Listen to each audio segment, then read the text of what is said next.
Accounting اور finance کی degree حاصل کرنا کیسا ہے اسلام میں؟ محترم ناظرین کرام، جتنے بھی علوم اور فنون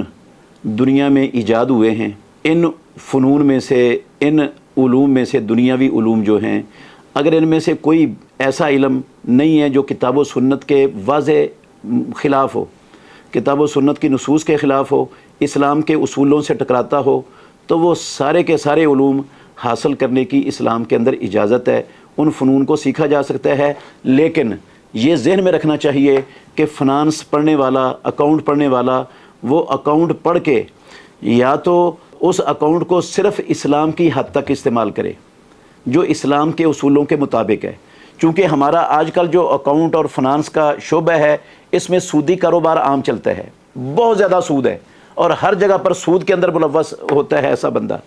تو اس کو ڈگری حاصل کرنے میں تو کوئی حرج نہیں ہے، وہ ڈگری حاصل کر کے اس کے جو غیر اسلامی شکے ہیں، اس کے اندر غیر اسلامی چیزیں ہیں، ان کو ختم کرے، ان سے لوگوں کو متنفر کرے، ان سے لوگوں کو بچائے، اور اس کے مقابلے میں صحیح اسلام کے مطابق چیزیں سمجھ کر ایجاد کر کے لوگوں کے سامنے پیش کرے، تو کوئی حرج نہیں ہے، یہ فنانس کا علم حاصل کیا جا سکتا ہے۔ لیکن اگر اس نے صرف اکاؤنٹ میں سودی کاروبار کرنا ہے، بینک میں ملازمت کرنی ہے، کسی سودی ادارے میں ملازمت کرنی ہے، تو پھر یہ ملازمت حرام ہے۔ اس ملازمت کے ذریعے جتنی بھی آمدن اس کے پاس آئے گی وہ حلال نہیں ہوگی، خود بھی حرام کھائے گا، اپنے بیوی بچوں کو اور ماں باپ کو حرام ہی کھلائے گا۔ اس لیے ملازمت سودی لین دین میں، حرام کاروباروں میں اس کو استعمال نہیں کرنا۔ باقی علم کی حد تک اس کو سیکھنے کے لیے، اس کے غلط کو رد کرنے کے لیے، غلط سے لوگوں کو بچانے کے لیے، معاشروں کو بچانے کے لیے، اور صحیح راستے پر لوگوں کو چلانے کے لیے اگر آپ یہ فنانس کا، اکاؤنٹ کا علم حاصل کرتے ہیں تو اس میں شرعی طور پر کوئی مانع اور کوئی رکاوٹ نہیں ہے۔